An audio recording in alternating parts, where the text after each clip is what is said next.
Kevin saves Lily and her mom from Bradley, but not before Grandma Jones and Dorothy show their true colors and abandon him.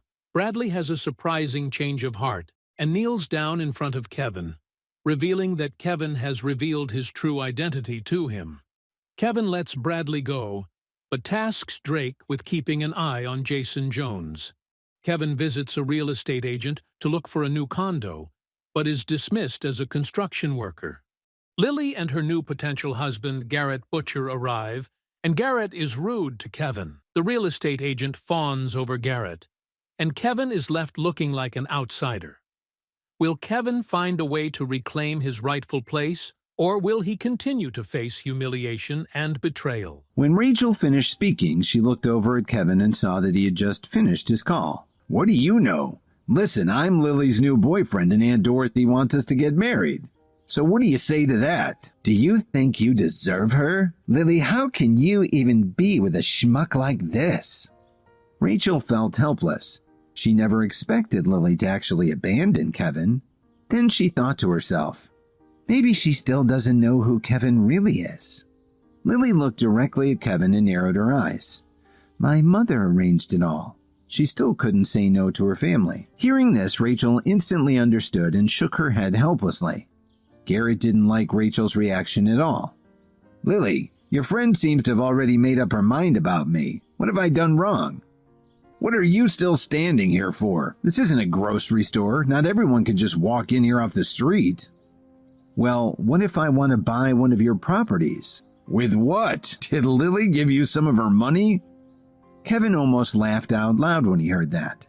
You have no idea what you're talking about. No, Kevin didn't ask me for any money. I don't really like you, Garrett, but your company does have some good properties.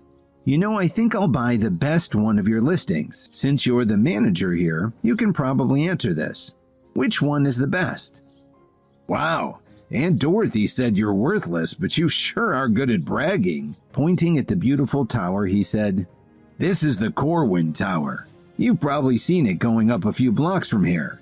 The penthouse is available for anyone who can afford the price tag, $8 million. Can you afford it?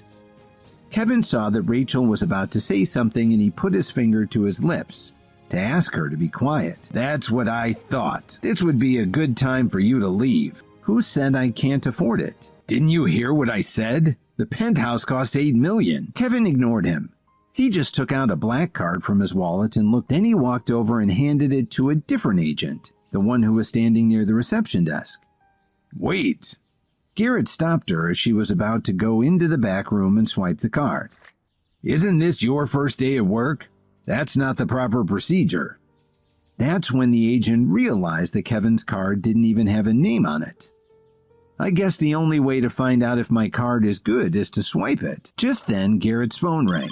When he saw the caller ID, he quickly stepped away and answered the call. It looks like your manager is on the phone. Go ahead and swipe my card. He smiled and added, for the full amount. Yes, sir. Please wait a moment. Where did you get that black card? The agent returned after a couple of minutes. She was incredibly excited. Sir, I'm sorry to keep you waiting. Is the transaction complete? Yes, sir. You are now the new owner of the top 2 floors of the Corwin Tower. This is my first day, so I'm sure someone else will go over the paperwork with you.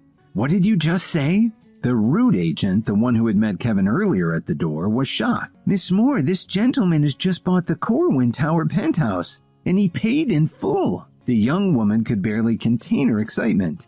And I get a 2% commission. Kevin looked at her name tag. Well, Lisa, it looks like you earned $160,000 today. Garrett finished his call and walked back to them. You still haven't left? Garrett, in his smug way, told him. If you can buy the Corwin Tower penthouse, I will personally kiss your ass. Are you sure you want to make that bet? Remember, there are a lot of witnesses here. Yes, that's what I said. Rachel started to laugh hysterically. But Mr. Butcher, this gentleman has already bought the Corwin Tower penthouse. What did you say? It's not a mistake, sir. This gentleman just bought the property. His credit was good. Garrett's jaw dropped. Will that be the left cheek or the right? Kevin inquired politely. Never. Not for someone like you. Are you sure? Nope. and there's not a thing you can do about it. How dare you talk to me like this? I'm not afraid of you. I work for the Williams Corporation." "Wow, I'm really impressed." Rachel, who had already seen the extent of Kevin's influence, couldn't believe what she was hearing. "Yes," he said in a very matter-of-fact way. "I'm very high up in the organization. A good-for-nothing like you wouldn't even be able to get through our company's gate." Just then, a distinguished-looking middle-aged man rushed through the front door and raced up to Garrett saying, "You are no longer an employee of the Williams Corporation. Please turn in your access badge." "Director Turner? What are you doing here?"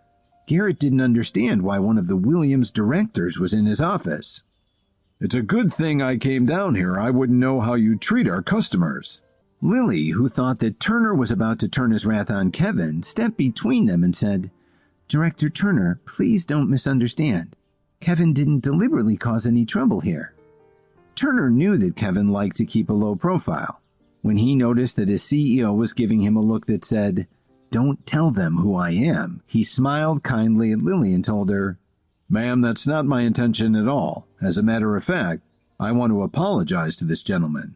Sir, I'm really sorry that Mr. Butcher was put in a position of authority at our company. He was obviously very unprofessional toward you. Please accept our apologies." On the way over to the office, Turner had gotten a call from Miss Wilson, Kevin's chief of staff. She explained the situation and also sent the video surveillance from the office's security system, and he watched it on his phone. It was damning evidence. "I accept your apology, Mr. Turner, but if you don't fire this man in the future—" "Of course, sir." Turner understood right away what Kevin meant. He turned around to face Garrett and then pointed at the door. "Please leave." "Director Turner, please, you can't fire me. Vice President Ambrose is my uncle. Let me call him." Garrett pulled out his phone and called his uncle. "Uncle Ed, help. Director Turner said he wants to fire me." "Don't panic, Garrett. Where are you? I'll be right there." "We're in the Corwin Tower sales office. When you get here, we'll all be in Mr. Butcher's office." Then he hung up the phone. "Sir, I hate to trouble you, but could you please come with me to the office? The vice president is a reasonable man. As long as you explain to him what happened, I think he'll understand the situation." Although Turner was an important manager in the company, his position was only slightly higher than Garrett's. He had to be careful not to provoke someone like Vice President Ambrose. "Edward Ambrose?" Kevin asked. "That's him," Turner nodded. Kevin looked over at Lily and then walked towards the elevator with Turner and Garrett. "Rachel, do you think something will happen to Kevin?" "Don't worry, Kevin will be fine." The elevator stopped on the 14th floor where Garrett's office was located. "Director Turner, I advise you to leave before my uncle arrives. You're only a regional manager and there's no need for you to lose your job over this." "Garrett, do you really think your uncle can save you this time?" "I sure do. My uncle is the vice president of the company. He can easily fire you. If you want my advice, you shouldn't help this nobody. Remember, my uncle also has the power to promote you." "Does Edward Ambrose really have so much authority in Williams media?" Kevin asked. "Do you know my uncle?" Kevin ignored his question. "It seems like the company isn't as well organized as I thought. I really don't know what Lily sees in you. I don't care what you think. And don't forget, she's still my wife. And one more thing, you don't get to call Lily by her name." "You're nobody. You couldn't hold a candle to me." "That's enough, Garrett." "Director Turner, my uncle will be here soon." When his uncle arrived, he planned to have him make Turner apologize. "How dare you fire me, especially in front of my employees? You won't get away with this," Garrett thought to himself. A few minutes later, the office door opened forcefully. In a deep, arrogant voice, Garrett's uncle Ambrose snarled, "Mark Turner, how dare you fire one of my employees?" "Uncle Ed, thanks for getting here so fast." Then Garrett lied about what had just happened in the sales office downstairs. As Ambrose listened to his nephew's story, his eyes fell on Kevin. "So this horrible situation is all your fault?" "What did you say?" "How dare you talk to me like that? You sure have a lot of nerve." "You'd be surprised at how much nerve I've got." "Who do you think you are? Nobody said you could sit down." Turner could only shake his head. Since Ambrose was already here, it meant the whole thing was out of his hands. There's no quarrel between us, Mr. Turner, wouldn't you agree? Before Turner could say anything, Garrett whined. But Uncle Ed, he said he wanted to fire me. Is this true? Yes, Uncle Ed, not only did he say he wanted to fire me, he embarrassed me in front of all the customers and even my employees. I told him you're my uncle, but he still wouldn't listen. He obviously doesn't have any respect for you. Mr. Ambrose, I've seen the surveillance footage from the showroom. It proves that this whole mess is entirely Garrett's fault. If you let me show it to you, you'll see that the company has no choice. There's another choice that you seem to have ignored. Ambrose pointed toward the office door and said, Mark Turner, as vice president of Williams Media, I must inform you that you have been terminated. Garrett smiled broadly as he saw the look of dejection on Turner's face. Turner, I told you this would happen, but if you make this worthless piece of crap apologize to me, I'll ask my uncle to keep you in the company. Mr. Ambrose, you're quite an executive. Who said you could speak? There's nothing you can do about this, and your buddy Turner can't do anything either. What are you asking for? When Garrett heard this, he smiled, thinking that Kevin was afraid. It's simple, he said. All I want is an apology. Apologize for being a worthless piece of crap. Garrett, that's enough. He couldn't possibly let Kevin be humiliated like this and then report back to his director. Turner, this is none of your business. To tell you the truth, I've never liked you. You know what? You can apologize too. Are you sure you want to continue to let him do whatever he wants? For some reason, when Ambrose looked into Kevin's eyes, he felt extremely uneasy. Didn't you hear what I said? In a flash, Kevin turned around and defended himself by pushing Garrett away. How dare you hit me? You'll pay for this. Remember, the Butcher family didn't get its reputation for taking from people like you. Young man, aren't you going a little too far? Ambrose asked Kevin. Why don't you go downstairs and ask all the witnesses who's going too far? It looks like this isn't going to end peacefully. I'm curious. How do you expect it to end? It's quite simple. You're going to apologize to Mr. Butcher, then you're going to give him an additional $75,000 to compensate him for all the trouble you've caused, Ambrose declared.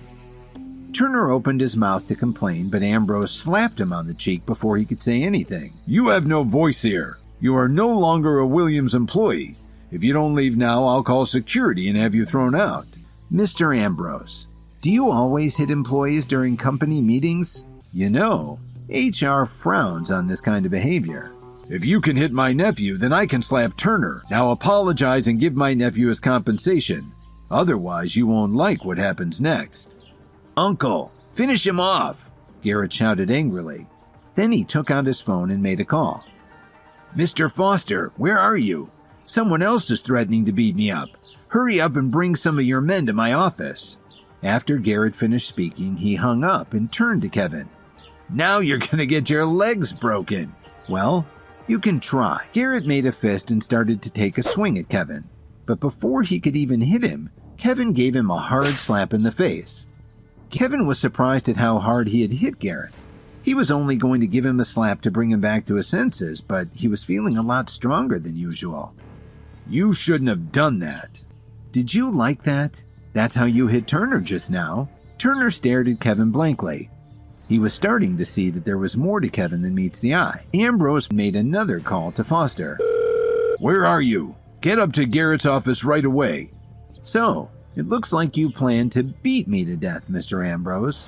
Apologize now or you won't make it out of here in one piece. You only have these two options. What if I don't choose either one? At that moment, the office door opened. A very professional-looking woman walked in, followed by a group of executives in suits. She spoke to Ambrose directly. Well, Mr. Vice President, are you working hard today? Ambrose forced a smile when he saw her. Miss Wilson, what brings you here today? Since Kevin hadn't been showing up to work much lately, Ambrose had taken advantage of the situation and passed along a lot of his work to Miss Wilson.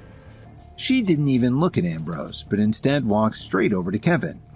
Sir, I'm sorry I'm late, Miss Wilson said as she gave Kevin a very sincere handshake. Miss Wilson, what did you just call him? Mr. Ambrose, this is the new chairman of the Williams Group. When Ambrose saw Kevin staring at him like that, he became furious with his nephew for putting him in this position. He turned around and slapped him right in the face. Look at all the trouble you've caused. Do you still want the CEO to apologize to you?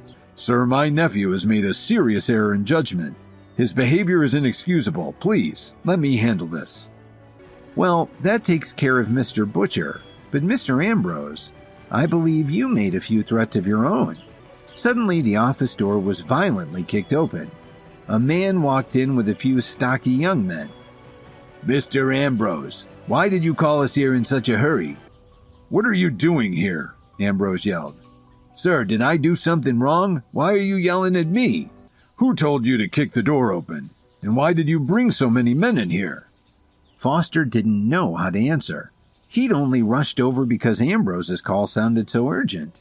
I'm fine. This is a simple misunderstanding. Please take your men and leave. Foster shook his head in confusion and left with his men. Then Ambrose walked to the door and slowly closed it. Sir, Ambrose began to speak in a much more respectful tone as he walked back. I don't want anything like this to happen again. So, Mr. Butcher, are you still going to have my legs broken? I'm sorry, sir. I didn't know who you were, Garrett said in defense of his actions. So this is how you apologize? Ambrose was disappointed in his nephew, but Garrett understood what Kevin meant. After taking a deep breath, Garrett struggled to stand up. Mr. Williams, I'm sorry. Please forgive me. Kevin turned to Miss Wilson and said firmly, Edward Ambrose is demoted but will continue to work in the company. His original position will be taken over by Mark Turner. Garrett Butcher is terminated. After giving her these instructions, Kevin left the office without even looking back. When he got to the first floor, Lily and Rachel were still waiting for him. Are you all right? This was the first time he could remember Lily showing so much concern for him. Of course I'm fine. Vice President Ambrose, who works for Williams, came over to find out what had happened. Then he apologized to me. Where have you been for the past 2 days?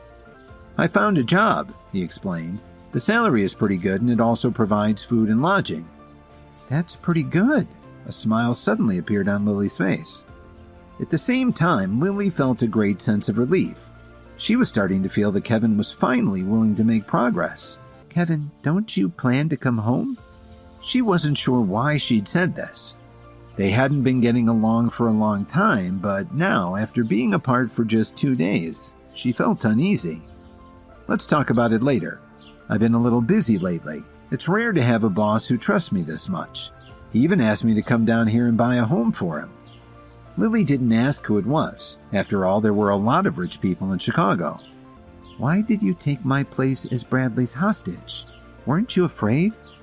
Kevin looked at Lily lovingly and replied, You're my wife. Lily felt her heart flutter. Glancing at the caller ID, she saw that it was from her company. Lily said a few words and hung up. I'm sorry, but I have to go now. There's something I need to take care of at work. Take good care of yourself. You take care of yourself too. See you in a few days. Kevin was happy that his last conversation with Lily had gone so well. Now that he was the owner of the penthouse at Corwin Tower, he needed to spend a few days buying everything he needed. After he'd arranged everything, he had a little free time. So he called Lily early in the morning. Hi, Kevin. When are you coming back? She asked. She didn't even give him a chance to answer. I'll be waiting for you at home. Lily hung up the phone with a smile. Why are you letting that guy come back? Didn't he abandon you? Dorothy looked at Lily, who was sitting on the sofa combing her hair, and said, I went to a lot of trouble to introduce you to Garrett Butcher. How did that go? Don't ask me again. I'm not going to divorce Kevin. Dorothy continued her tirade. Let me ask you this. During the 3 years you and Kevin were married, were you ever happy? Can he give you the life you want? Dorothy's complaining was interrupted by the sound of an engine out in the street. She looked out the window and was astonished to see Kevin getting out of a brand new sports car. Dorothy looked at Kevin in shock and then looked at the sports car parked outside. Kevin? Dorothy asked in disbelief. Kevin nodded slightly at Dorothy. Lily looked at the sports car parked in front of the house. She wasn't sure what to make of it. That's my boss's car. Because I'm taking the day off, he lent it to me. She just glared at Kevin and went into her room. So, we're not getting a divorce? Kevin asked Lily with a smile. That depends on how things go, Lily said very calmly.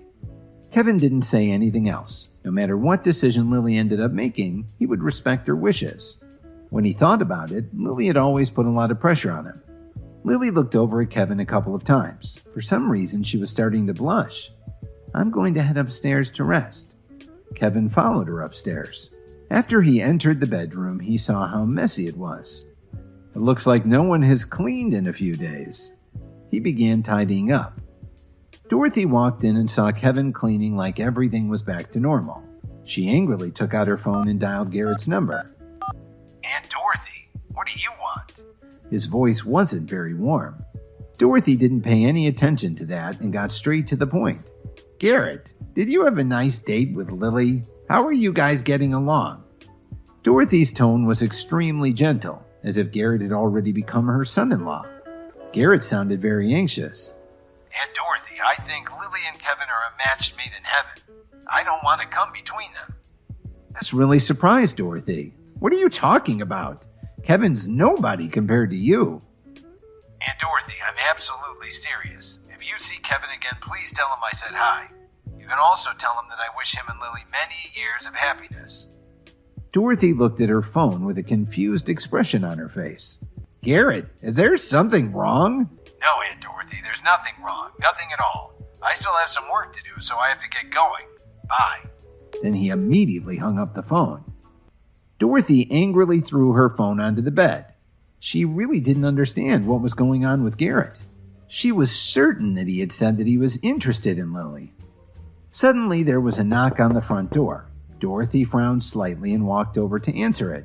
She opened the door and Rachel walked in. Hi, Rachel. Please have a seat, Dorothy said with a smile. She turned around and shouted upstairs. When Lily walked downstairs, she sat down on the sofa next to Rachel and started chatting with her. Dorothy shouted upstairs again, Kevin, what are you doing? Come down here. When Rachel heard this, her smile turned into a look of surprise. Is Kevin home? Ever since Rachel found out who Kevin really was, she didn't dare to come over and visit Lily. The night before, when she was talking to Lily on a video call, she found out that Kevin hadn't been home in a few days. So she figured it was safe to come over and hang out with her friend. She certainly didn't expect Kevin to actually be there. He just came back today. Lily didn't notice the change in Rachel's expression. Just as Rachel was about to find an excuse to head home, she saw Kevin walking slowly down the stairs. When he saw Rachel, he gave her a slight smile. Oh, don't leave so soon. Why don't you stay a little longer? I really have something to take care of, so I've got to run, Rachel said apologetically. Okay, we won't keep you. She looked at Kevin and then back at Rachel and asked her, How did you get here? I didn't see your car. It's in the shop, Rachel forced a smile. I'll just take a cab or something. You don't need to pay for a ride. Kevin's got his boss's car today. He can drive you home. Rachel looked at Dorothy in surprise. Didn't she know who Kevin really was? That's too much trouble. I'll be fine. Rachel was on the verge of tears. Rachel, why are you being so polite to him? He'll only hang around here and do nothing. He pulled his keys out of his pocket and said, It's no problem, Rachel. Let's go. At this point, Rachel had no choice. She grabbed her purse, said goodbye to Lily and Dorothy, and headed out the door with Kevin. As she got in, she noticed that Kevin's new car. After a few minutes, Rachel said timidly, You can just drop me here, Kevin. I can really take a taxi home. Kevin steered with one hand while he adjusted the stereo with the other. What did you just call me? Have you forgotten already? Boss, Rachel said softly. That's better. Kevin smiled and said, Don't be so nervous, Rachel. As long as we're already out, I might as well drop you off at home. Anyway, I don't have anything else going on today. Thank you, boss, Rachel said. Kevin laughed and turned onto Michigan Avenue. While he was waiting for a traffic light, he heard a voice in the car next to him. Isn't that Kevin? So you're driving a fancy sports car now? Kevin looked over and saw that it was Jason. I see you found a lovely rich woman to support you. And who is this pretty lady? Because Jason was making so much noise, the pedestrians who were waiting to cross the street heard everything. This was pretty frustrating for Kevin, and he started to lose his temper.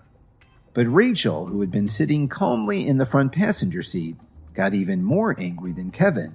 The traffic wasn't moving at all, so she opened the car door and walked over to Jason's window. Suddenly, everyone heard a loud slap. You actually hit me? Do you know who I am? Jason was a little surprised. The young woman who was sitting in Jason's car was also shocked. She said to Rachel, This is one of the most important people in the Jones family. So what? What are you going to do about it? Rachel glared at Jason. Because Jason had no class, he said loudly, Not only does this beauty have a hot body, she also has a hot temper. She really ought to be with me. The bystanders who were anxiously waiting for the light to change spoke quietly to each other, but nobody said anything that might risk provoking Rachel. Rachel glanced at Kevin and saw the smile on his face. This gave her even more confidence. With the support of Williams Media's CEO, what was there for her to be afraid of? She put her hands on her hips and said, You're nothing compared to Mr. Williams. Mr. Williams? Jason wondered. The onlookers were stunned. Jason also looked surprised. Rachel turned around and walked back to Kevin. She leaned in the passenger window and said, Boss, I did well, didn't I? You did really well. Kevin smiled with satisfaction. Boss, it's backed up all the way to Lakeshore Drive. You don't have to take me home. I don't want to waste your time. I'll go a few blocks west and catch a ride. Don't worry about me. Okay. Be careful, Kevin nodded slightly. Rachel reached in, took her purse off the front seat, and crossed the street. The onlookers broke up pretty quickly when the light changed and the traffic was able to inch forward. As the car started to move, Jason yelled at Kevin, Lily's going to hear about this. Have you already forgotten the lesson that Drake taught you? Kevin reminded him. The lane opened up in front of Kevin, so he put the accelerator down and jumped forward, finally ending the conversation. Lily must have pulled some strings to buy him a sports car with our family money. Jason whined as he watched Kevin's taillights disappear ahead of him. If Kevin had heard what Jason said, he'd definitely find it funny. He just bought this car yesterday. As long as he was downtown, Kevin decided to head to his office and wait for traffic to clear. He sat down at his desk and sent Lily a text saying that he wouldn't be home that night. Just then, Miss Wilson walked into the office with 2 small boxes. She put them on the large meeting table and said, Mr. Williams, these were sent over by President Wright at West Chicago International and Mr. Cook from the Whistler Hotel. They said they're a gift for you. Adriana and Mitch? Kevin put down his phone. What could this be? He wondered. Yes, sir, Miss Wilson nodded. There was a trace of excitement in her voice. Thank you, Miss Wilson. Please don't let me keep you from your work, Kevin said gently. She left the office and Kevin opened the box for Mitch. There was a red pill inside. Kevin clearly remembered the pill that Mitch had given him a few days before. Since he took that pill, it seemed his body had gone through some changes. He wanted to find out more about this fiery red pill, so Kevin called Cook. Mitch, are you busy right now? No, I'm not. What's up, my friend? Cook had a sense of urgency in his voice. Did you just send me another pill? What's this one supposed to do for me? He wasn't sure if he wanted to hear what Cook had to say. Hi, Kevin here. If you're wondering what happens next, then stay tuned on the Pocket FM Universe channel for more episodes.